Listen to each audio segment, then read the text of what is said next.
everybody ready to go? Yep. Cool. Yep.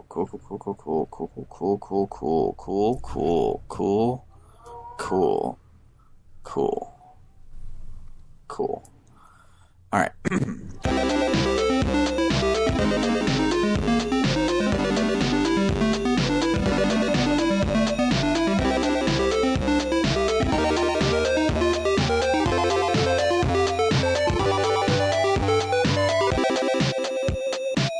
Welcome to RPG Book Club, the podcast where we play a little bit of a video game and talk about how it makes us feel. I am Sam Allman. I'm Maddie Webbin. And I am not Elias Sailor Eli Warren. Hey, Bernard's here. Yeah, so Hi. Eli was like, so the last week that I took off was glorious, and I want 3 more of those, please. And we said, okay. So he will be back on the next game, and until then, because this is Bernard's favorite game, and he can jump in at the last second because he knows it, he's going to be here to round us out for the rest of Lost Odyssey.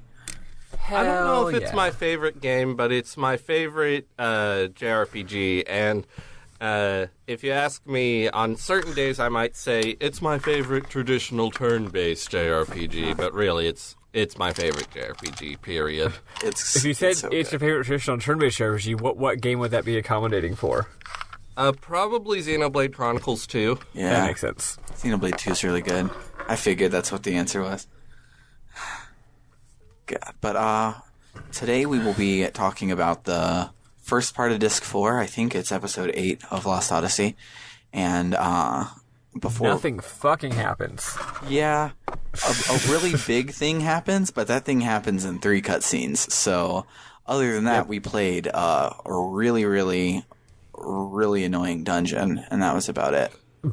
Yeah, you told me to watch from this vague event to this vague event, and I got to second vague event, and I was like, well, surely that couldn't have been what he was talking about. It's been like 2 minutes. Yeah. But... Well... We're going to talk in detail about 2 minutes. If it wouldn't have taken like 6 hours to get through the gameplay portion of this week, I would have watched a lot of dreams, and this would have been a perfect episode to talk about our favorite dreams. But it would have been perfect. Except to segue masterfully into talking about our weeks, I definitely didn't have time to do more than the required playing time because I was spending a lot of time playing the hot new video game everyone's talking about. That's right, Big Bumpin'. Big Bumpin'. How is it?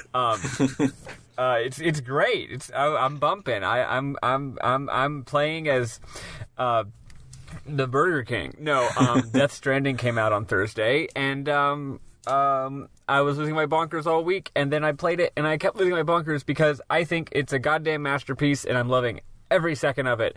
And then on Saturday night, I remembered, oh, fuck, I have to play Lost Odyssey. And Halo. It is a masterpiece, I agree.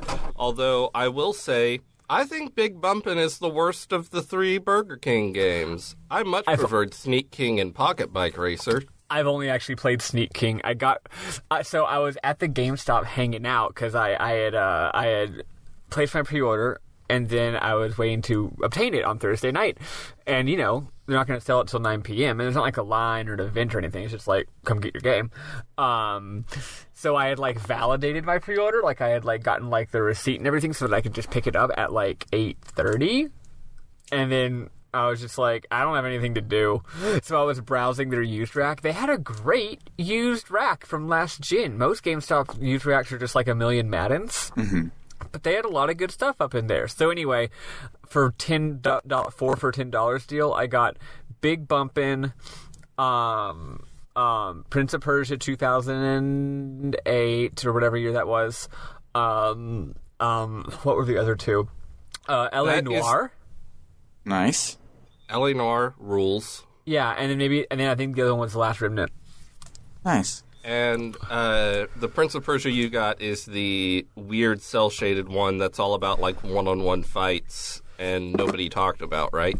Yeah, well, you talked about it a lot beforehand and thought it was going to be really awesome, and then I don't know if it was bad or if we just moved on to the next thing because that's how video games are. I think it was bad because the next game in the series is in the Sands of Time universe, so the reboot was rebooted. Yeah.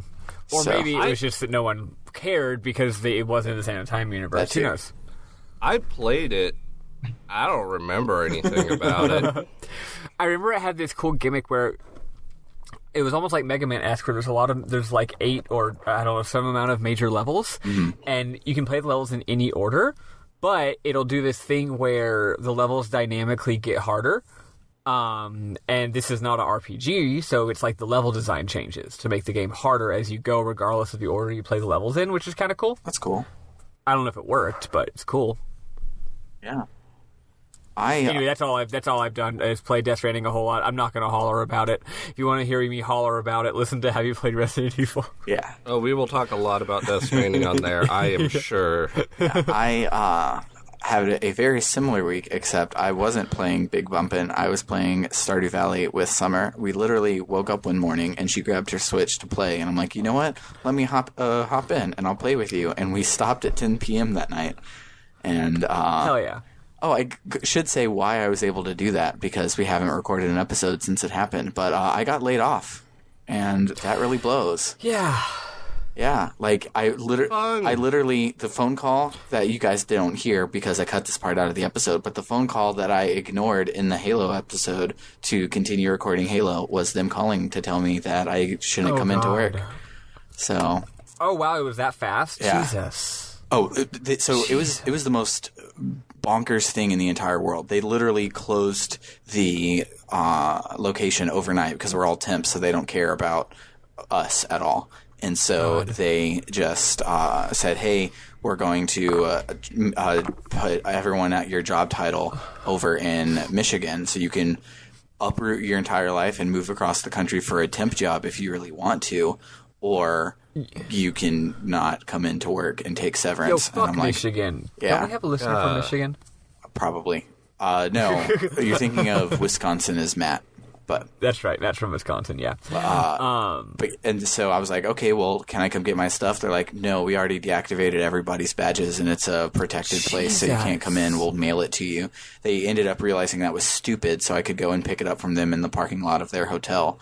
But for the most part... Jesus, that's so fast. Yeah, that's insane. It was like my friend Scotty was working at the time, and they came into work like it was no big deal, and we're just doing their job. And then it's like, oh, hey, everybody, we're going to have an all-hands meeting in the conference room. And so they go in, and they're like, oh, hey, so this is security. He'll help you escort out of the building. None of y'all work here anymore. And that's insane. That's got to... I feel like there's something illegal going on there. Yeah. The thing about America is often you feel like there's something illegal going on, but it's not illegal. Yeah. Or sometimes it is, and it just turns out that no one ever enforces it because companies can do what they want.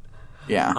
Bernie 2020 Workplace Democracy Plan. You can read about it on his website. Democracy Plan. Yeah, because it's important. Yeah, and I would have been a Google employee, or at least close to it, under Bernie's plan. Or you would have had an opportunity. Well, yeah. Yeah. And if one thing is, I have heard that the reason people do things like that is that, like, just shutting down the whole office and saying everyone get the fuck out is way easier than laying off half the people at the workplace. Yeah. From a legal standpoint and like morale, you don't have to deal with the coworkers that are still there being grumpy. You're just like, yeah, get the fuck out, whatever. Yeah, it's bonkers. But sucks. The bright side is so. Here's a sneak peek behind how things worked at Waymo that aren't under the NDA. So there's a big old box of headphones that back when we all shared desks, you would just go in for the day and grab a pair of headphones. But then we didn't have to share desks anymore because enough people left. So they're like, oh, you can just leave your headphones at the desk. And so the headphones that I fought for every day, I left at my desk, and they were the only ones like it. So when they grabbed all my stuff, being that it didn't look like anybody else's, they thought that they were mine, and they put them in the box. And so now I got some kick-ass headphones that are super comfy. So, oh yeah, bitch, steal them from work. All worth it. But yeah, I actually got a pretty sizable severance. So in the end, I'm not mad about it because it's baby time. So I'll have that. But in about 8 weeks' time, I probably will be incredibly freaked out about it. So we'll see how that happens. And also, I mean, you were telling me that you don't know this for sure, but you were telling me that from your point of view, the Jedi are evil. From your point of view, the Waymo job was probably about as much as you could get paid for a job here in Austin. Yeah, which is like gross, but I'll find something that'll at least keep one bill paid a month until we get the F out of here after tax time. So more like way less now. Good one. Hell yeah. But that's enough about that. Any more things that I complain about will probably be under an NDA. Though I can say that like the worst part about it is I spent so much time learning so many things. I actually had only finished a certain training on the Sunday before the Monday in which I did not work anymore. But so it's all super specialized, but it's all for Waymo's exact thing. And even if I went to work at like Uber or somebody that's trying to do the same thing, it wouldn't track. So I wouldn't be able to. It just was like all this specialized shit that now isn't helping me find a job, and it's gross. I hate it. But, hooray! But it's not gross. Lost Odyssey for the Xbox 360 video game console. Wait, we got to hear about Bernard's life. Oh yeah, he said Death Stranding, and I figured that's all he did. But a couple more things. I did Death Stranding a lot. Not as much as I expected, honestly. I've been interacting with it in a different way than I expected. And I don't know. I'm trying to think anything else that happened. I went to my improv class because I'm taking an improv class. Nice. So one of the worst things this person can do. I'm a former theater kid. I'm approaching 30. I got to take an improv class. Yeah. And it's been great.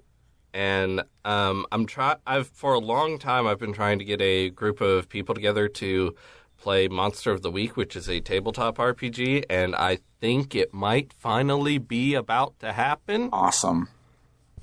That's so exciting. Yeah. I have two more brief things. I have two more brief things I want to brag about real quick. Right after that. Right before that. Sorry, I got my prepositions wrong. Go for it. My shout out to my tabletop group that's in our Discord, because that was the way I passed time during my boring as fuck job, and I don't have one of those anymore. So I probably won't be posting. But all of you listen, so this is my formal apology that I'll get back to it eventually. Once you get a new boring job, then you'll get back to posting. The new job might be fun and exciting and really engaging and fulfilling, like so many jobs are. Yeah, hopefully it will be. I believe that'll happen. Quick other shout out. We actually have a new listener. I made a new friend, and she's great. And she did the worst thing a new friend can do, which is listen to my fucking podcast. So shout out to that new friend. You know who you are. I don't know how you feel about security shit, so I'm not going to say your name. She's currently listening to the Final Fantasy X arc, and maybe she'll join us here in Lost Odyssey one day. Maybe one day. She hasn't joined the Discord, but yeah, shout out to her. Also, I did wait in line for many hours to get my Death Stranding signed by the big man himself, Hideo Kojima, and also the other big man himself, Yoji Shinkawa. It was awesome. Nice. And Death Stranding is probably Yoji Shinkawa's best work ever. Oh, it is his fucking best work ever. Yeah. What's he do? I don't recognize the name. Character design. Cool. For the Metal Gear games, and also Zone of the Enders, right? Yeah. Here's the thing. He's a goddamn world-class character and world and mechanical, like mechanical designer, but it's funny because I guess you could say he's prolific, but he's just been doing Metal Gear games for the last 20 years. Oh, nice.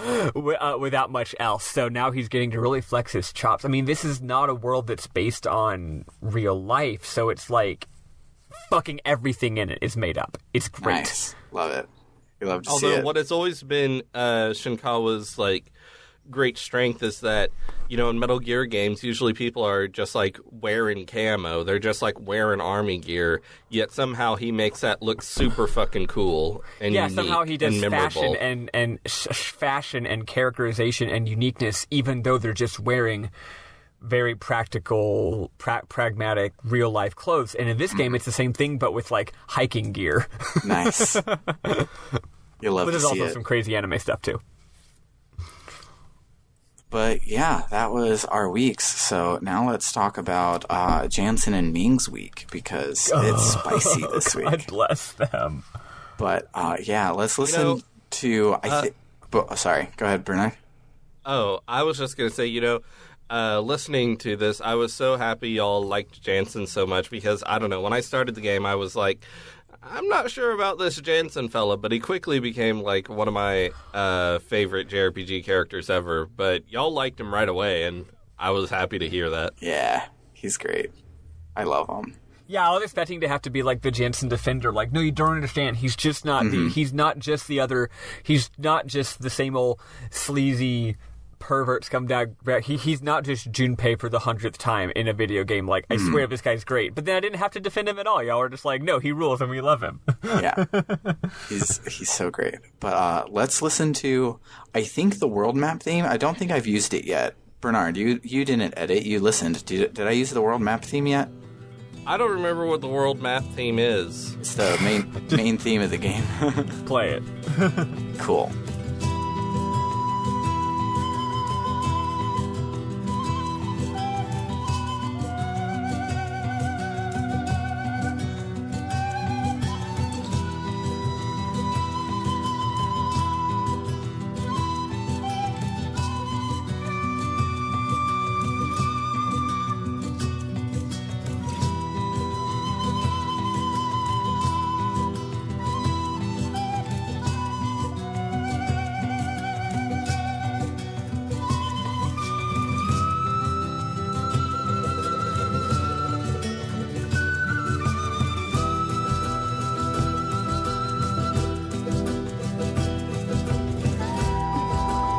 So that was the world map theme, Bernard. Wait, now you if you've already played it, play it again, Sam. I didn't realize for a second that we weren't actually going to hear it. Yeah. When you started talking again, I was like, wait, you didn't play it. I was doing a bit.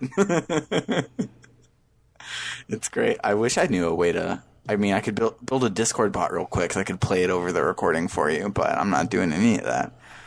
I don't think that's worth it. No.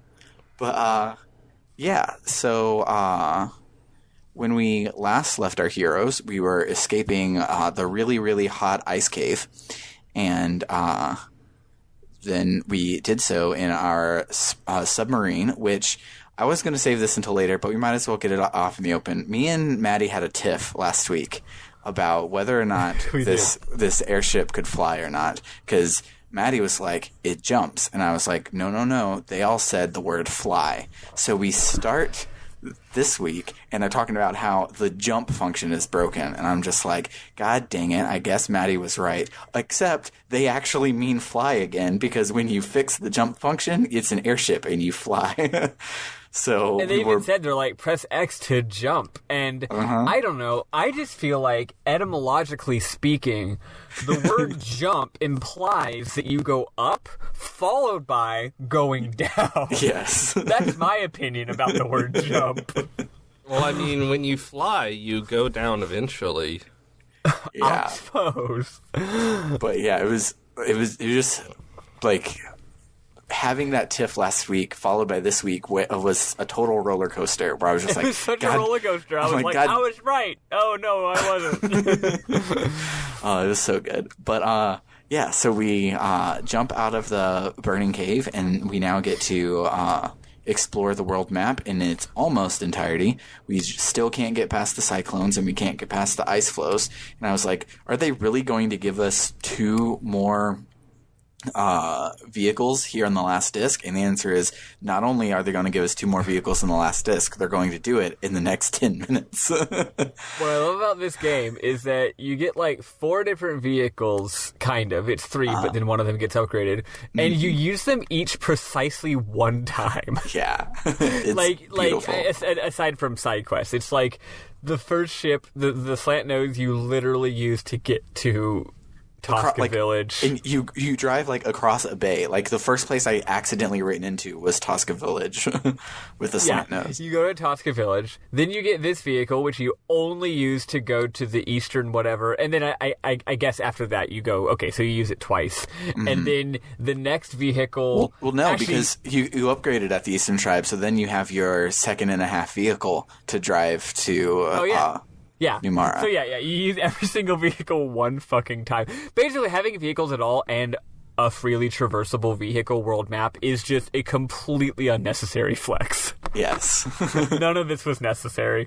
No, but it's great. Honestly, I think they could have taken out the whole there being a world map thing. Yeah. And it'd just be...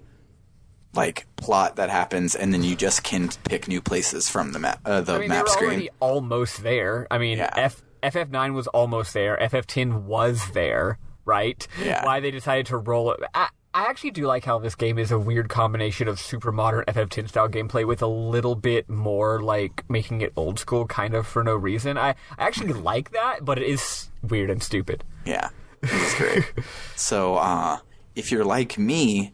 You have an incredibly literal brain, and when they're like, head due south, I did so, and I ran into the cyclones, so then I turned around and was like, well, what do they mean by due south? And I looked everywhere, and I ended up driving around the entire continent and being completely lost, and like going into the one place.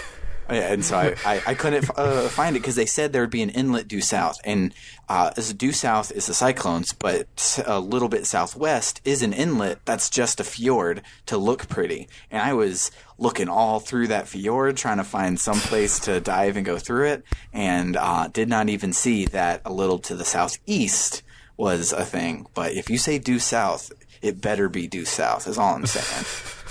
But the entire island was due south. Yeah, I did. Did you want them to give you fucking degrees and shit? No, I just didn't want something that turns you around and faces you in the opposite direction to be the actual thing that's due south. If I just bumped off of it, I would find my way around it. But the cutscene turns you around in 180 degrees. What are they called? Degrees? Seconds? Seconds and minutes, I think.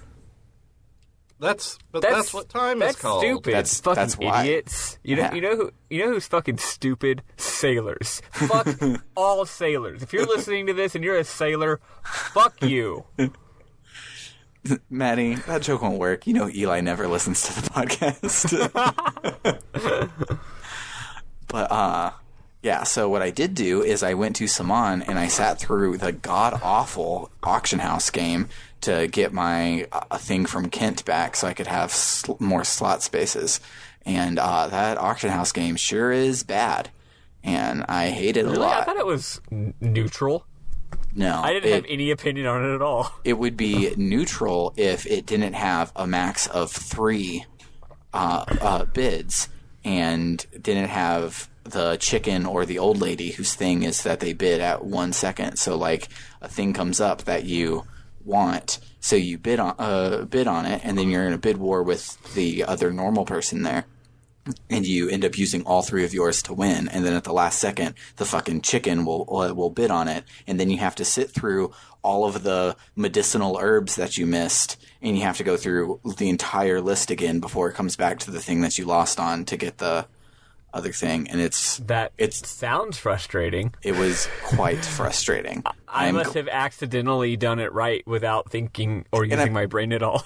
And I mean, if I were playing this game, I would simply not miss the items in the first place. Yeah, that's what Maddie actually did, because the only reason I went back there was because I really wanted slot +3 that I had missed, because I had missed that side quest in Gotsa. That is a very important item. Yeah, especially because I got riggedy wrecked in this next dungeon. So let's actually talk about that dungeon. So first, so total filler dungeon. Actually, before we do that, there is a small cutscene on the Nautilus that I skipped over and I just saw. So they say that we need to go due south to the Eastern Tribe because they imbue items with magic, and we can steal a magic stone, shove it in our engine, and that'll let us get through all the cyclones. And then Ming uses her memories to the fact that she has her memories, she like jogs the memory of everybody else. So we have a shared dream cutscene memory where we are in the Hall of Mirrors, and the four of them were confronting Gongora, and they're like, "Come on, we got to go." And Gongora's like, "Nah, I'm going to stay here. We're super powerful. I'm going to rule the world." And he's like, "Because we're here, magic energy keeps increasing, so I'm going to use that to be super duper duper powerful, and I'm going to beat the shit of everybody." And Ming says that was 30 years ago, right around when the magical industrial revolution started, which is definitely not a coincidence. Fun fact, I realize this is probably the best time to share this. There actually is an optional cutscene way back in Ura. Did you see it? Maybe. You have to be more specific than that. You go underground and find a secret cave and read Gongora's diary. No, did not do that. So, this is actually plot important and relevant to what you just said. It actually follows up on it, so I'm going to share right now. Remember, now that we have our boy Tolton, we can now go back to those weird monolith softs that we saw scattered around, and we can now get items from them. First of all, items are all great. One of them is like HP up 4, and it raises your HP by like, I don't know, like 700 or some shit. Anyway, so there's one in the Crimson Forest. That's the one I remembered. And then I also remembered that there was one in, way back in Ura, literally in a courtyard to the left of Gongora's mansion. So I hightail it all the way back there to get it. And most of the time, when you go to the monolith, you literally just get a single item. But this time, the monolith moves to the side, and there's a staircase leading down. Ooh. And there's a whole little mini dungeon. And here's the thing. Turns out, this is where our boy Gongora was in that one cutscene where he was, like, doing necromancy, that cutscene? Yeah. That's here. And you see his weird fucked up like instruments and stuff, and there's these magical like atrocity experiment. You mean like a cornet? That atrocity of an instrument? Yes. Yes, like a cornet. Or a fucking oboe. Yeah. Look, I'm sorry, Opalwist. It's not your fault, okay? It's Grant Kirkhope's fault. But anyway, so you actually get quite a bit of treasure down here. And then you get to the actual... how does Gongora get down here, you ask? If only Tolton can get down here? Well, no. You got down here via Tolton's weird monolith thing, but it turns out you end up halfway through, you find like an elevator that goes up to Gongora's mansion. So anyway... I'm just going to read this real quick because I'll summarize it because it is quite a lot of plot information. You read, so you go into the room and the door locks behind us, and Tolton gets scared, and Jansen says, you get scared way too much, shorty, which is cute because I'm pretty sure he's taller than everybody. Yeah. Anyway, so then you Jansen is taller than everybody, you mean? Is he? Yeah, Jansen's huge. Oh, I thought of Tolton as being really tall Jansen is as well. large and important. Yes. I guess Tolton's just lanky, not so much tall. So Gongora explains a lot of his motivations. He says, I have teleported. He's like, "Dear diary, I've teleported across time and space. My consciousness continued after I took physical form, remains to this day. So it turns out that the home world and this world are quote unquote linked on the same axis across space and time." They use that phrase a lot, even though it means nothing. Yeah. But apparently their world was becoming unstable. So their world was like just fucked up shit was happening in their world, and they thought maybe it was happening because of interference from this other dimension. Yeah, he says our pure untarnished world was being warped and distorted by some unknown force, not unlike the virus. Nice, distorting a living being. This part's optional. They didn't proofread it as well. Eventually, he realized the thing distorting it was a soul. He realized that the souls of the other world were the things fucking up this world. They were making some kind of weird energy they didn't get. So they're like, why are these souls making some kind of weird energy that's fucking us up? So they made a quantum teleporter. And the 5 of them came to investigate. They got here because they didn't have their memories, and that wasn't on purpose, but it did allow them to live as the same way that regular people do. Because they didn't remember being whatever the fuck higher level beings they used to be. They decided they'd be there 1,000 years. Turns out 1,000 years in this world is 1 year in the original world. So it's like an insanely hyperbolic time chamber. Yes. But then at some point he says, I awoke to the memory of this mission some days ago. I'm leaving this recording so the world will know that I existed. So I guess somehow he found out. Mm-hmm. Then he there's one more part that definitely needs to be explained. Because it's actually really good. They get detailed. They start learning about history, culture. They're going to report back, right? Once they're done, they're going to report back everything that they learned. Turns out that yes, the Tower of Mirrors is what is changing things. So 1,000 years ago, when they made this quantum teleporter, I guess because they're weird higher dimensional beings, so by making that connection, it immediately let this weird energy into the world. So wild animals running amok, monstrous creatures, magic energy, all changed 1,000 years ago, but more so 30 years ago, and we'll see in a second why. He says that our existence has been imparted even greater strength to this world's magic energy. Okay, and here we get the real thing about the virus. Basically, the virus is emotions. Which is very on brand for this fucking game, because this game is all about having real big emotions all the time. He says the lives and history of the people here are extremely ordinary, and we've seen many dynasties rise to power and fall again into oblivion as if they're nothing but trivial occurrences. But, like, normal people events like hopes and desires and love and hatred, normal everyday occurrences and relationships and events that bring fear or happiness to their very moment, that was all what was releasing all this amazing energy. So basically in this higher level Zen, I'm guessing they're like weird Zen creatures who are just live in stoic perfection. So they don't know what shit being bad is like, and they also don't know what emotions are. Affection towards others, unrestrained drive to satisfy an ambition. So they're like, whoa, what the fuck? But then he says that from their point of view, things like emotions are just a virus, but it's a very seductive virus. So basically he says that all 5 of them, as they were living, realized that they were now having emotions. What the fuck? And also the emotions made them real good at magic. And of course the emotion that we see Gongora probably mostly got was greed and ambition. I know greed isn't an emotion, numbnuts. I was about to say that. So he's addicted to this feeling of power and the power that it literally gives him. He says that the virus's seduction has been quite satisfying, ... and it still is. The end. Wow. That was a lot more than we get in the rest of today. Yeah, it's fucking a lot. That's the whole theme of the game. Even is that emotions are the most powerful feeling in the powerful thing in the universe. Even regular everyday emotions are what make life beautiful and worth living. Or if you're from another dimension, make life suck and destroy your dimension. Yes. Maybe they weren't actually destroying things. Maybe they were just feeling emotions and were upset about it. I get it, you know. We've all been there. But yeah, that's really cool. So go check it out for yourself if you feel like it in the future. Yeah. Back on board the Nautilus, we drive a little east of due south and make our way to the Eastern Tribe, and we do so, and I already talked about how it's going to buff up our Nautilus.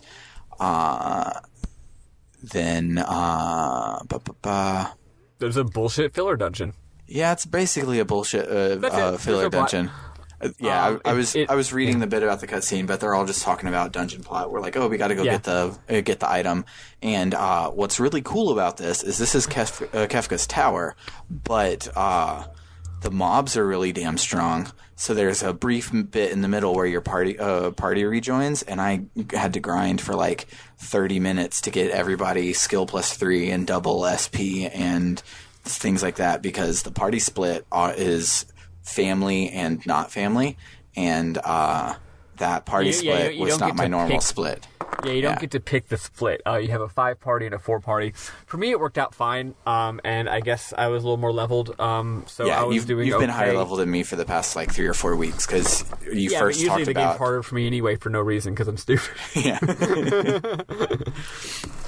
But it because most of it was okay, but there was these 2 beasts that would work together, a fire beast and a water beast, that if they showed up, their just casual attack would just down a mortal, no big deal. Yeah. And would take off half the damage of an immortal. And I'm just okay, cool. This really blows. And nobody has anything to counter it. And so I had to grind, and I felt like a cheater, but whatever. And this dungeon is dumb because, okay, so the first part of the dungeon is oh, look, all these ancient flying platforms are flying because of all the magic energy or whatever the fuck. Look, we're interacting with these interesting items. And you're cool. And then you get to the second part, the second big room, and they're oh, we're elevating this. Classic game design. They're now we're using these same mechanics, but we have to split into 2 parties, and it's more complicated. And I'm cool. And it takes a fucking while. And then you get through it, and then the party rejoins. And you're cool, we're done with that. And then you save, and then you go through a door, and you do it a fucking again. Yep. And it takes even longer that time. And there's not a save point before the boss. Yeah, and I went through and I did one. I started one side quest because I didn't want to go on, but I wanted to see what I could do with the icebreaker that began a bit. And I found another Eastern Tribe dungeon that is just this dungeon again, and I probably will not complete that side quest. I'm probably going to turn my ass around and never come back because. Also, if I recall, the battles in that dungeon are hard as shit, which is funny. Bernard has a funny little story about that dungeon, and then I have a funny little follow-up to Bernard's funny story about that dungeon. Oh, Bernard's forever angry at me for a certain reason. Yes, I was playing that dungeon, and this was when Maddie and I were living together, and I got pretty far into the dungeon, and then Maddie hits the wrong light switch, and that light switch, for some reason, turns off the outlet that the Xbox 360 video game console was plugged into. No. And you've been playing for 2 goddamn hours. No. Yeah. Long story short, Bernard never completed that dungeon. And I think we put some tape over that in the future. Yeah, we were well, that's the thing we don't want to happen. Yeah. But fun fact: yesterday I was playing this dungeon, and it's not technically the same dungeon, but it's still the Eastern Tribe dungeon. Mm-hmm. I have gotten to the first save point, but then I played for maybe 30 or 45 more minutes, and my controller kept fucking up. So I reach over to press the button to connect a new controller, but if you know the latter day Xbox 360 console, there are all these touch sensitive capacitive buttons that are insanely sensitive. So if you just so much as breathe on that goddamn disk drive, it opens up. No. God, those things are so sensitive. It's so stupid, and I was so upset. But yeah, so I myself also had a big loss of time in this dungeon because of the stupid Xbox 360 video game console. Unfortunately, I could not just say fuck it. I had to keep playing. Although, given the rest of the bullshit that happens, I almost did end up saying fuck it and giving up. Because, eventually we get to the boss of this dungeon, which is some bullshit. Yeah, he's hard. And it's not really bullshit, it's just hard. Yeah, and he doesn't, hit hard, so it's just, tedious and, annoying, and then every now and then he hits hard, but it's, it's bullshit. I don't like it. I don't like... Go ahead. I hadn't saved since that save point because it's a ways back, and and you actually do unlock a Dark Soul to get back faster, but I hadn't used it. Once again, I forgot about this game. I couldn't figure out how to do it. I wanted to go back and save, but I could not figure out how to activate the teleporter because I'm dumb. Right. Once again, though, I forgot about how to use about this game's actual checkpoint system. Mm-hmm. So this whole battle, I did beat out my first try, but I was this fucking biting my nails because I was like, I cannot lose this progress. It is 11 goddamn p.m. I gotta go to bed. I better not lose this boss. It was very tense. So, I didn't die on the boss, but I did die on a random mob. And you want to know where it puts the checkpoint for this dungeon? The beginning of the dungeon? It doesn't, because there are no cutscenes in this dungeon, so it will just send you back to your save. Well, like it said, I'm glad I didn't checkpoint die. not generated when I died, and I'm like, well, great. So I had to do the whole second half all over again.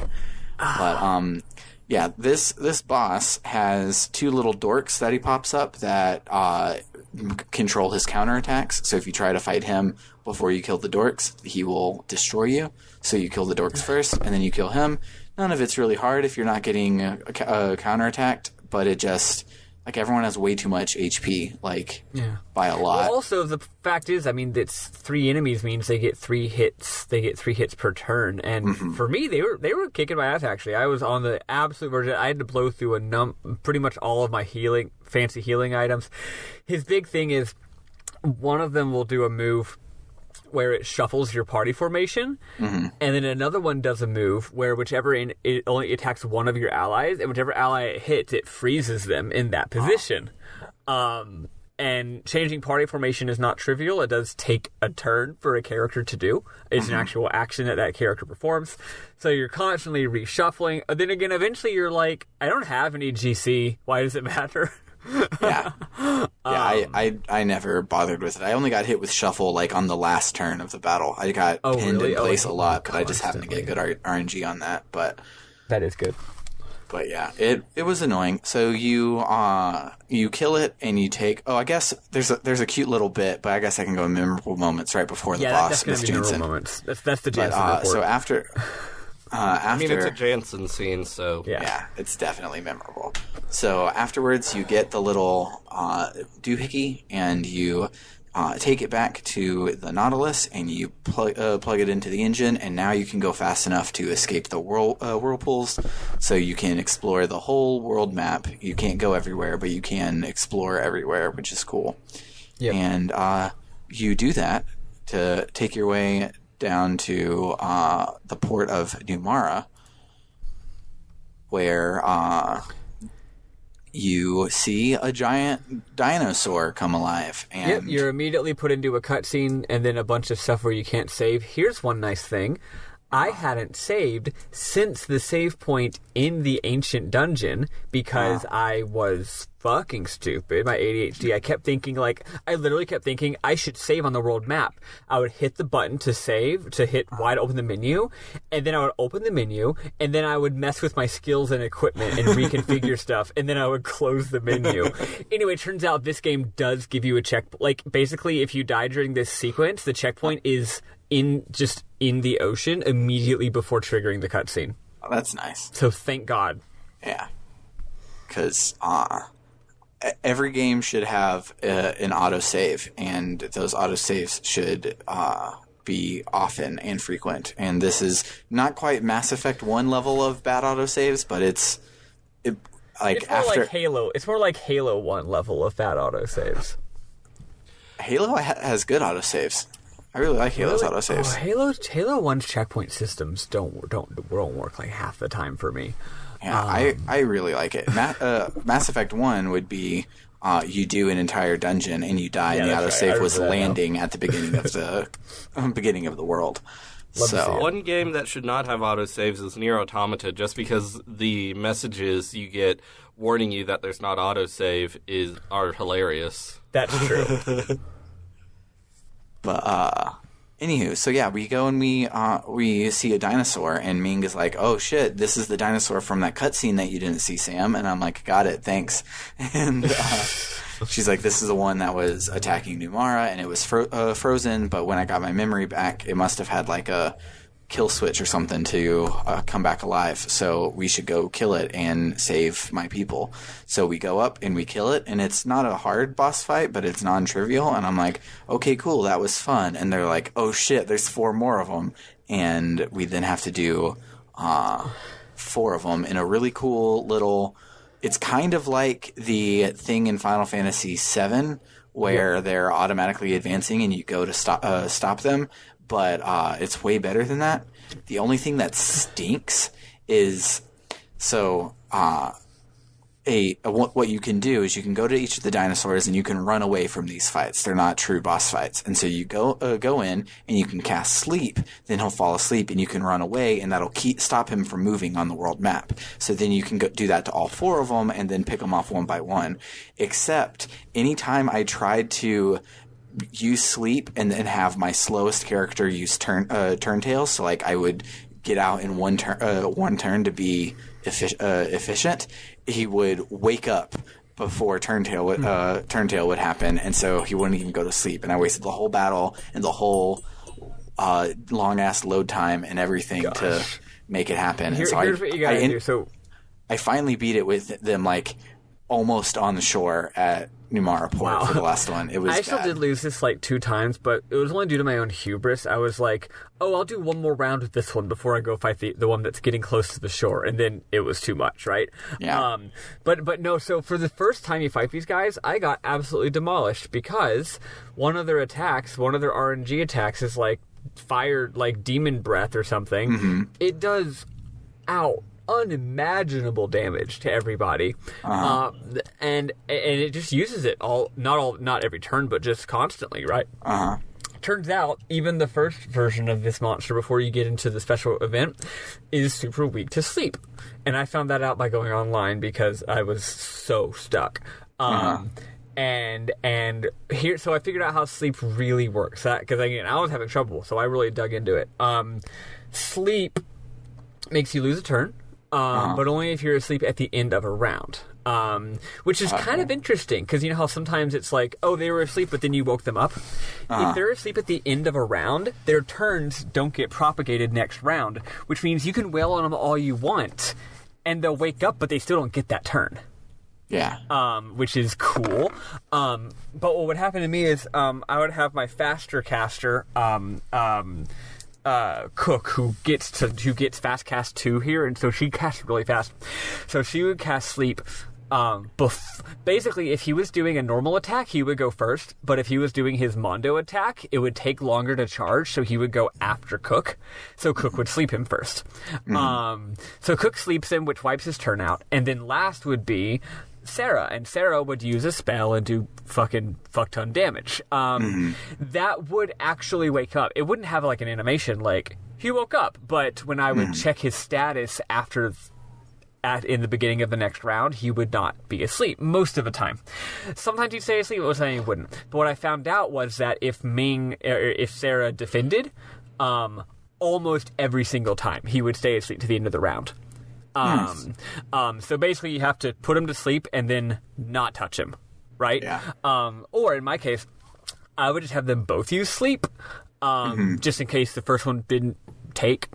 So to me, run away, I wouldn't try to do it in one turn like you would. I would turn 1, attack, sleep. Then he would, every single time, he would always be asleep at the end of the round. Next, which makes it easy to next round just do defend, turn tail, because he doesn't get a turn. So that's how sleep works. It's pretty neat. It was pretty. I was really able to actually figure out and engage with the system, which is cool because even though we talk about how this game's battle system is really good and we like it a lot, it's still basically a Final Fantasy battle system, which means it still has the basic problem where you don't use the status effects. Yeah, and on top I still don't fucking use them. On top of it being Final Fantasy, so you don't use status effects, it's also Legend of Dragoon, so the best thing to do for Chaim and Seth since the beginning of the game has been to equip a proper ring and a press attack.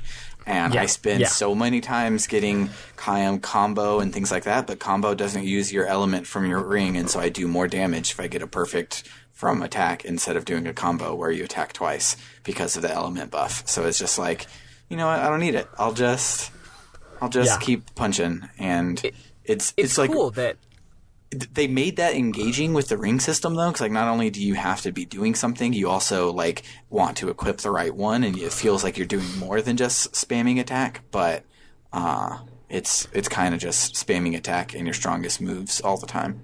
Yeah, I like how it's different than most games, because most games, like, really, like, you know, like, Final Fantasy VI is infamous for this, but really a lot of games, magic attacks are your big hitters, right? So it's just like, you're always casting magic. You're making your physical attackers into magic casters. It's like physical attacks, basic physical attack is usually seen as the default option that is not as good as anything else. So I like in this game that your physical attackers really get to shine because they really do a fuck ton of damage. And your main strategy generally is attacking with your attackers. They probably did that on purpose. They're like, okay, let's make it where using just attack is actually a good, strategically interesting thing to do, but let's also make it fun and have some nuance to it. Yeah, which is super dupe. So we end up killing them all, and we're like, all right, let's go land in Numara, and let's go in guns blazing, and let's beat everybody up and take our country back. And we get there, and everyone's like, yay! Thank you for coming home! We love you! And I'm like... You did just save them from 5 giant monsters. True. But even Kakanis is being real chill. Yeah. Oh, like, overly so. Yeah, he's like, oh, my queen! Yeah, and you're like, okay, well, I guess that was easy, so let's go night-night then. So we go night-night, and instead of going night-night, it cuts to outside, and there are a bunch of tanks, and they blow up the whole goddamn castle, and Kakanis is like, you stupid harlot, why did you come back? And I'm just like, all right, you don't have to talk about her sex life. It's not important to this conversation. But, fuck you. And she likes to get freaky. Big whoop. Yeah, big fucking whoop, man. You sexist pig. So, then, Ming is like, man, that's a lot of property damage you're doing, isn't it? And Kakanis turns around, and of course we weren't in there because we knew that he couldn't be trusted. So then we get a boss battle with the Kakanis heavy tank, and this one beat the shazbot out of me, and I did not have time to go grind, but I got lucky on the RNG, and I ended up taking it, because what this one does is it pops up 2 support tanks that will sap all of the MP from your front row and feed it to the main tank in the back, and if the left one gives MP, it'll charge up the tank, and if the right one gives it MP, it'll charge up the cannon. The cannon does like 2,000 damage to every party member, and the tank it does this every turn. And the tank will nullify your GC, so you can't even keep the back row alive. So what you're supposed to do is the dialogue of the thing sounds like you're supposed to do is you're supposed to take out the tanks fairly quickly, but they're really strong, so you can't do that. Yeah, and high defense. And so it's like, oh, you take them out, so then he can't charge it up, and he'll just be a normal tank on the other side. But because he hit so hard, what you actually do is you aim for that fucking cannon that does 2,000 damage, and you try to take that out first. And so I was doing that, and I got lucky on like where 3 turns the little tanks decided to attack me instead of taking my MP, and lucky.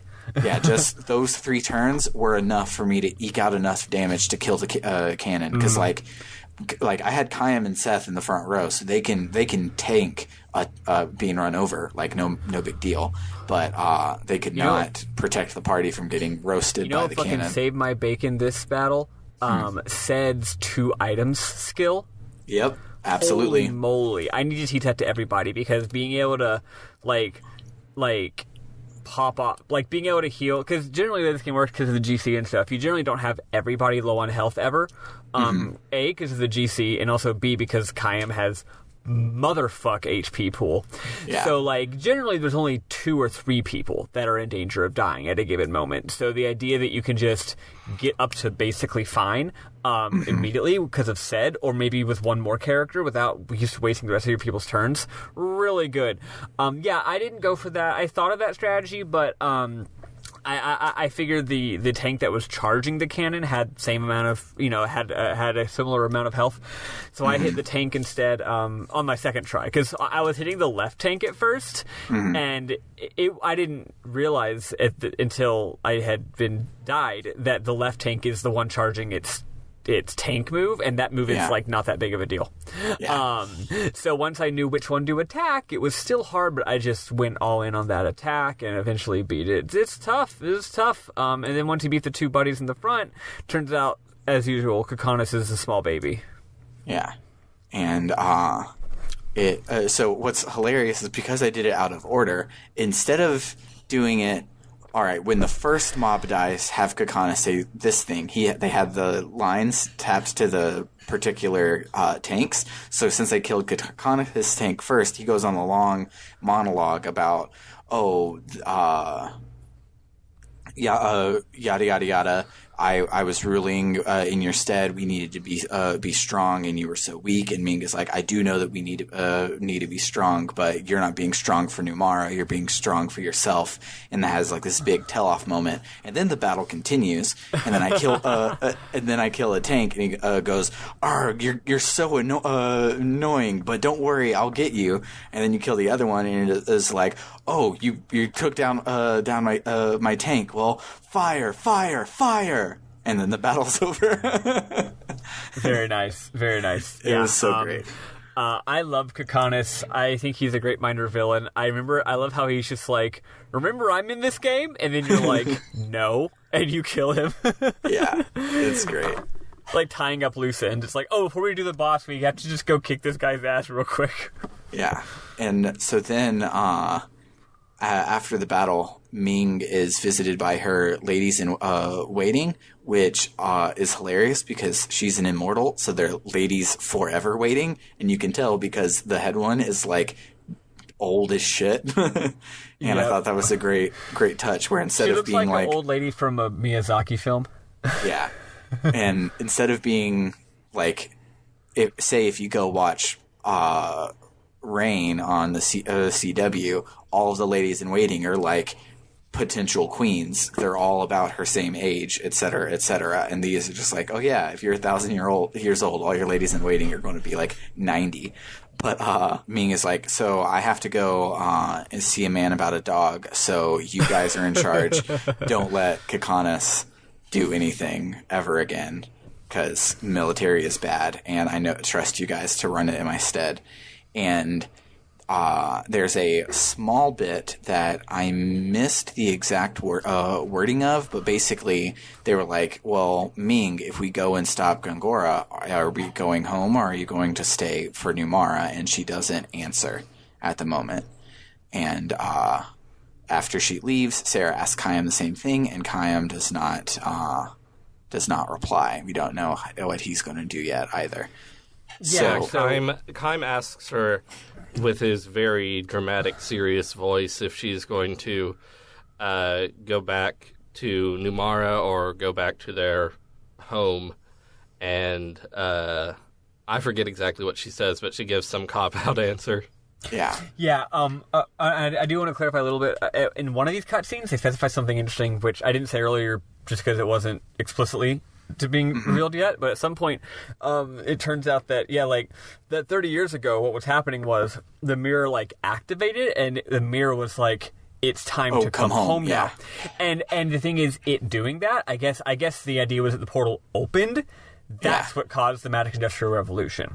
Yeah. Because the portal opening, I guess, made tons of magic flow through the portal from this higher dimension into this world, basically like the Zohar from Xenogears.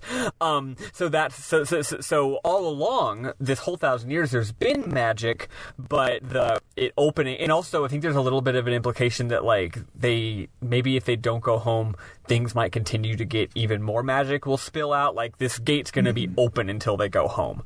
Yeah. Because their time is up basically, and Gongora refused to acknowledge it. So that's why there's so much magic energy and everything's going crazier and crazier, is because of this tower of mirrors that is trying to suck them in. Mm-hmm. So and now all of them have to decide when we finish our journey, what are we going to do? That's a decision they all are going to have to make. Yeah. So then we get to go and explore the city, and there's a whole bunch of side quests waiting for me, and I did none of them except for I played Twinkle Twinkle Little Star on the music boxes. But I didn't even get anything good, and it was annoying to do, but that's not important. So you make your way up to the port and go inside the White Boa, and as you're going up, the little Gungans from earlier are like, oh, hey, we finally got the slant nose back. And Seth is like, hey, you stole that from me again. And they're like, no, you stole it from us. And she was like, yeah, but it was mine. And says something along the lines of, if somebody drops their wallet, are you not supposed to bring it back to them? This is ours. Let us have it. And they're like, okay, fine, because the queen is there and she ordered us to. And so we dismantle the slant nose and put the engine inside the Nautilus, which now lets the Nautilus fly, which is awesome. And then we get aboard the White Boa and we take it because it is an icebreaker. And in some small cutscene around here, we talk about how the Grand Staff. It's literally the next cutscene. So, or not cutscene, NPC dialogue on the way to the next cutscene. So when we get on the White Boa, they're like, all right, so when he was building it, it was at the Sea of Baus recharging. He used it to nuke Gotza. It probably needs to recharge again, so let's go back to the Sea of Baus, and that's probably where it is, and we can stop them from there. And but at that moment, you're controlling Jansen for some reason. And so you go around and talk to everybody, and they're like... little bit of a Legend of Dragoon situation again. Yeah, where you get to talk to everybody, and most of them are just like, yeah, Ming's on the deck. You should go and talk to her. Also, wink. I don't know where the kids are. Double wink. And so you make your way up to the deck, and you go and approach Ming, and he's like, so are you going to stay here for Numara? And she's like, well, that's not the only thing I'm staying for. And he's like, what? And so she kisses him, and it's this long, beautiful, romantic kiss. And then he pulls away, and he says, "Look at you, look at me. You deserve everything, your royalty. I'm just an average guy. Oh, yes, it's true. I know just what to do when it comes down to me and you. I hate to have this happen the way it has to happen. What I thought was perfect magic was a perfect mismatch, and I think I owe it to you to set you free, 'cause you will be better off without me." And she goes, shh, and kisses him again, and it's hot, and also Monster High reference, in case you were wondering. I mean, he says a lot of stuff in between the two kisses. That might be in there. Yeah. He just sort of, like, babbles for a while. Yeah, he babbles a lot, and he does say things like, no, you're royalty, I am an average guy, I can't do this. And she goes, you mean queens aren't allowed to love? And that's when she kisses him again. But I believe the first thing he says is he, like, turns to the side and he, like, dramatically holds up his hand in front of his mouth to, like, as he would to block the sound or whatever, and he says, "A bum like me?" Yeah. It's so silly. It's so good. It's great, though. I'm sorry to ruin this great moment with a Monster High reference, but okay. I'm a dad. I have to. Also, shout-outs to whoever wrote the Monster High Boo York soundtrack. I can't find who did it anywhere, but it's a hella good album, and it's for some throwaway kids movie. So, shout out to you. You're a real one. But cool. Yeah. So they kiss, and it's great. And then we all know what has to happen next. Yeah. So then. As he stops, he's like, wait, I think I heard a giggle. And so he turns around and he's like, all right, come out, kids. We know you're there. And so then as Jansen, you could explore again, and then you find Cook and Mac, and they're just like, I think she likes you. And it's the cutest fucking thing. And then Cook says something like, she's basically just like, she looks at Ming and is basically just like, him? Right. And she's like, and yes. she's like, yes. Yeah. She's so like, good. Absolutely. Yeah. Yeah. And then it says, quit what you're doing and go to Grandstaff. And I say, no. So I save. And that's where we end it for the week. And that's where we are for the week. Yeah. Cool. Yeah. So not a lot. Not a whole lot. We stretched it out to an hour, though, because we talked a lot about game stuff we normally would have skipped over. But yeah, that's the thing. Disc 4 is just like, hey, you know how the game just had this relentless pace for all of Disc 3? Yeah, now you just have to go beat the boss. That's it. Also, have 10 billion side quests. We remember that some of you like playing JRPGs. Yeah, it's great. Yeah, so let's listen to some more Nobuo Uematsu music. I'm going to do one from a side quest that everyone says is really good, but I haven't actually listened to it myself yet, but I've heard that the backyard music is wonderful, so I will play the backyard music right now.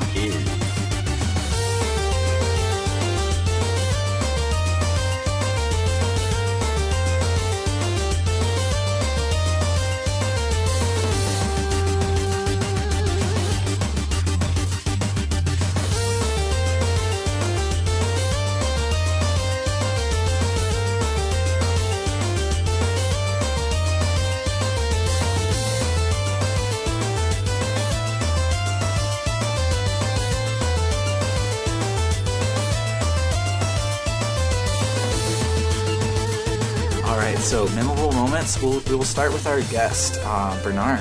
What was your favorite part about this week, or stuff we've missed since this is your first episode? Well, I just watched the movie for this week because, I wasn't going to play 30 hours or whatever to get back. But especially because you asked me, 15 hours before we were going to record. But...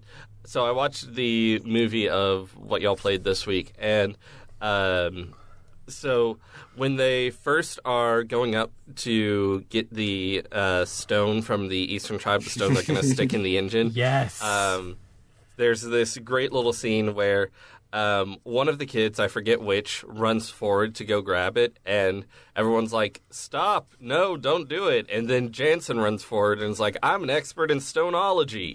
This is literal line. And he grabs it, and then a giant monster appears, and you have to have a boss fight because it's the end of a dungeon. Yeah. And then after they beat the boss... Oh, go on. Oh, and I don't know what their plan was. They're going to have to grab the thing, and the monster's going to appear.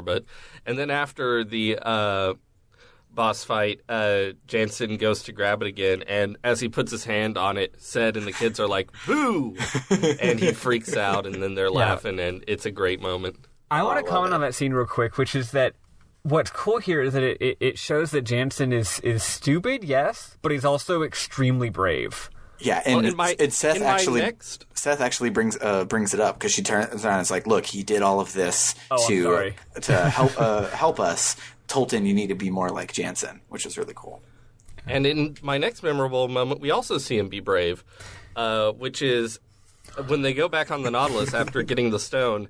Yes. Cook is like, hey, cool stone, can I hold it? And Ced is like, be careful, it'll explode if you drop it. Here, catch. And he throws it at Tolton, and Tolton fucking curls up, and it bounces off his head, I think. I forget if it goes past him or if it actually hits him. And then Jansen does this dramatic action dive to catch it, and everyone's like, why the fuck didn't you catch it, Tolton? He's like, he said it was gonna explode. Yeah. One thing that's cute is I thought there was going to be a reveal at the end of this scene where Ced's like, yeah, I was just messing with you. It's not going to explode. That doesn't happen. Yeah, I love that. I still think he was messing. I still think he was messing, but he doesn't say he was messing. So it's cute. Yeah. I love it. But yeah, Jansen thinks it's going to explode too, so he does this dramatic action dive to catch it. Yeah. Once again being cooler than Tolton. Yeah, and also they're like, look, he's just a normie, non-immortal, and look how badass he is. We all thought Jansen was an idiot at the beginning of the game, and now it's cool how not only do we like Jansen, but everyone in the party respects the shit out of him now. Yeah. But anyway, at this point, also Kayam says some kind of grumpy thing, and and Jansen says to Ced, he goes, "Oh, don't mind him. I don't think he was breastfed." Yeah. I was like, what? About Kayam. Like, that's fucking funny. It's so good. One of my memorable moments is, so most of it was the Jansen report, which has already been covered. There actually is a cutscene that we missed, that you missed. It's a very minor one. It's like the very first thing to open the disc. Cook and Mac are hanging out in the holds of the ship. Oh, yeah. And they both wake up, and they're like, oh, we just had a dream. or Mac's like, I had this weird dream. And after he says a little bit of it, Cook's like, I also had that dream. Then they talk about how it didn't really feel like a dream. It felt like a dream, but also like it was real. And what happened was they were at the Aurora they were trying to get to on the train, but never did. They're saying that they did make it to the Aurora, which either means maybe they like actually did off screen, or more likely this is just like them dreaming about being back at the Aurora. Anyway, and they saw Liram there. And they're like, yeah, and she told us something very, very important. And then Mac is like, let's say what the important thing was that she told us in the dream.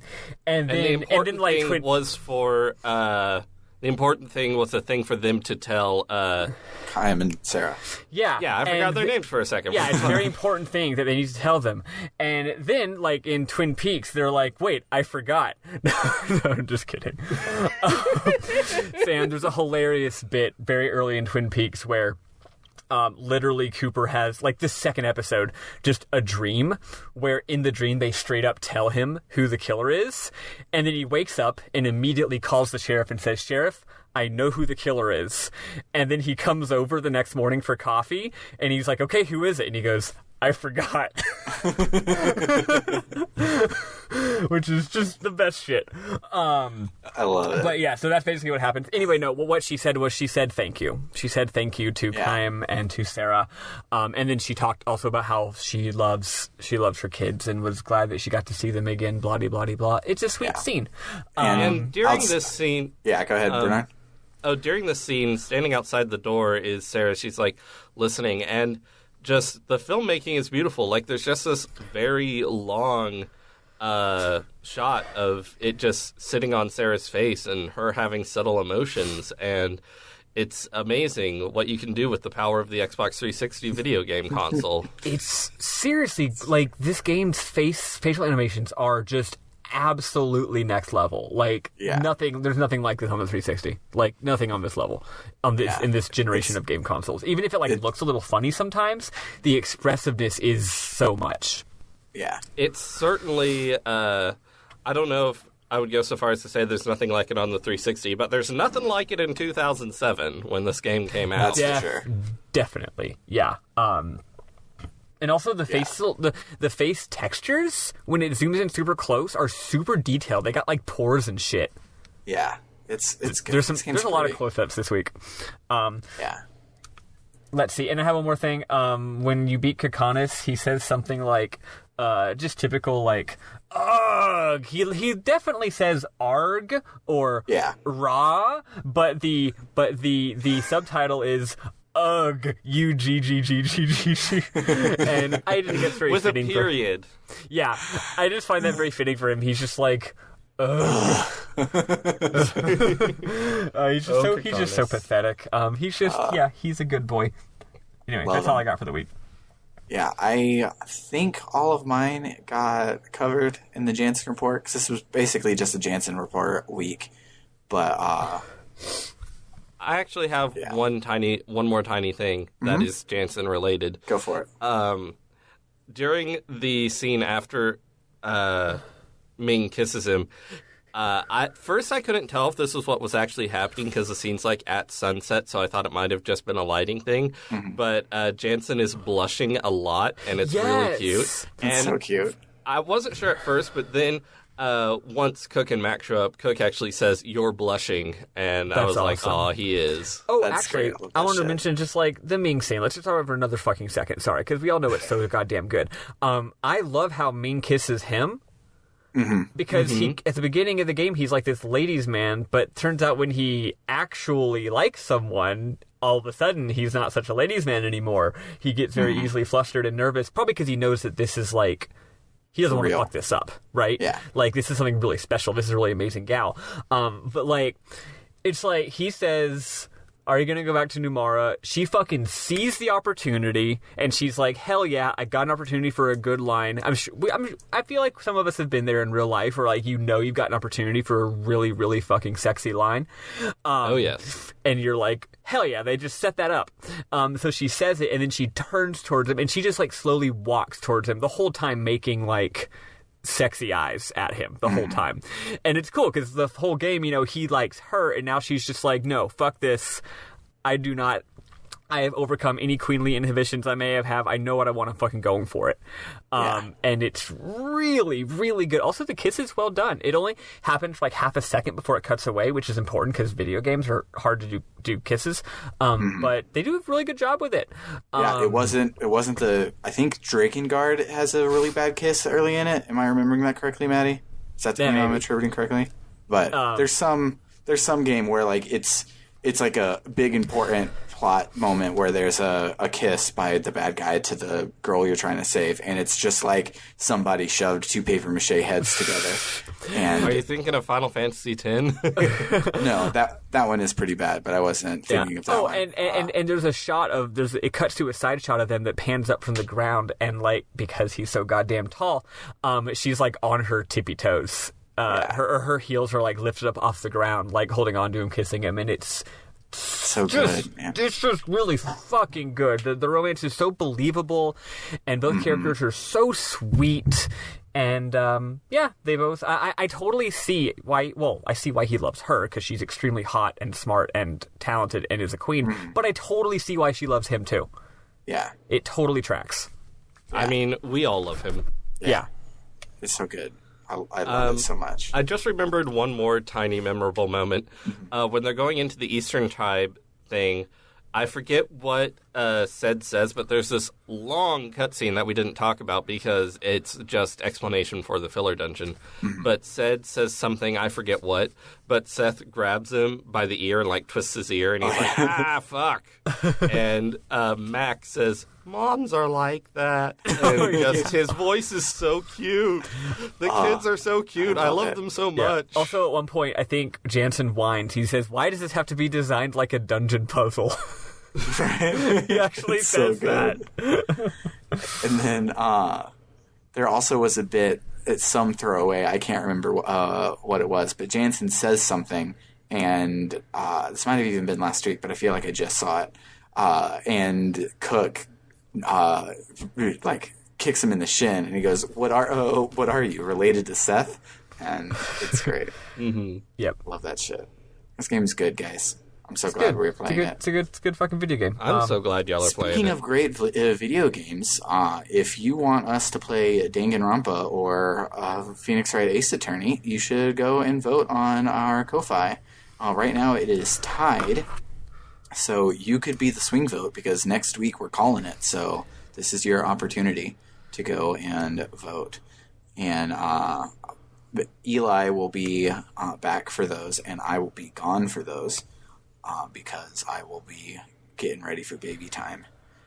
But go and vote, and other than that, hit us up on www.rpgbook.club to talk with us. We have links to our Discord and Twitter and YouTube and Twitch and all that jazz on our website. I think I'm going to put the JRPG canon on hold because I want to do something real stupid and play every Digimon game, which, for the record, the first good Digimon game came out in 2015. The first Digimon game came out in 1998. So I want to just play all of them and talk about all of them and what worked and what didn't work and stuff like that, just as a little deep dive. And then I'll get back to Skies of Arcadia eventually. Nice. I thought people really liked one of the ones on PlayStation. Or am I thinking of something else? People really like Digimon World 3, but people also really hate it. And then people also really like Digimon World 1, but people also really hate it. The only universally liked one was in 2015. Gotcha. People liked it, but it actually sucked and it was bullshit. But like now, they're like actually good, and everyone's like, "Wow, these games are great." And I'm like, "Who'd have thought Digimon of all things?" My understanding is that they just started being SMT, and so there you fucking go. Hey, where are we playing, lads? We are completing the Grand Staff Dungeon in all of its glory. There will spoilers. We will go to the Tower of Mirrors to face the final bosses, and so we will save before entering the Tower of Mirrors. Yep. Have we double checked to make sure that that's like actually the end of the game? I'm like 99% sure, but oh wait, no. I'm seeing the final cutscene in my head. It takes place in the Tower of Mirrors. Okay, we're good. Yeah, if there is anything, it's summed up under the game, the IGN header of Lost Odyssey ending, so it doesn't list another place or anything. So say before going into the Tower of Mirrors, just in case you missed it, Sam, there is one more optional dungeon on the south edge of Numara. It has opened up. It's a place you can go into underwater. Is that the Numara Atoll? Not that. No, it's on the south. Okay. It's on the other end of the hypercurrent, so you could have gone there earlier. It's a totally new area. It's an underground cave. I just thought I'd make you aware of it. I don't know if it's hard or good or anything. There's I'm trying two to dungeons. I'm trying to find wherever the Numara Atoll is because the boss drops skill plus 10 equipment. And that's to the north. Go near the coast and you'll see a landing. Anyway, yeah, so those are the two main dungeon side quests, and then there's a whole bunch of other side quests. Make sure to do a little bit of research if you feel like it, because there's a lot of fun stuff. There's a whole Kilolund village that I believe is worth your time if you want to get some good equipment. So, since there's not much we're playing, you feel free to take your time and explore a little bit and see if you want to buff up your characters in some ways. Yeah, I gotta say, I love Kilolunds. I think they're a good slime/goblin. Me too. I really like them. Like they're really cute, and I love seeing all the different versions of them. I did not like them when they first showed up, and I'm like, come on, this is obviously just a slime or a goblin, and it doesn't fit the art style. But then, like, the girl one shows up, that's, like, the nurse and the healer, and I'm just like, okay, never mind, I'm sold on all these guys. They remind me of they're real cute. Also, this game doesn't, in some sense, doesn't have an art style sometimes with its monsters. Yeah. What do they remind you of? I want to see if it's the same thing they remind me of. They remind me of the black and white mushrooms from Kingdom Hearts 1. They remind me of the Pip enemies from some Dragon Quest games. Yes. Yeah, Those I can see that good. too. They always show up in like a whole party. They're literally like a party of adventurers. Yeah. They're really cute. But, yeah, so that'll do it for the week. For RPG Book Club, I have been Sam Allman. I've been Maddie Webbin. And I'm Bernard Houck. Thanks for having me. Of course. Pleasure to have you. Toodaloo, folks. Toodaloo, I'm going to go play more Halo. I've got to get back to playing Death Stranding on my PlayStation 4. No, that's not true.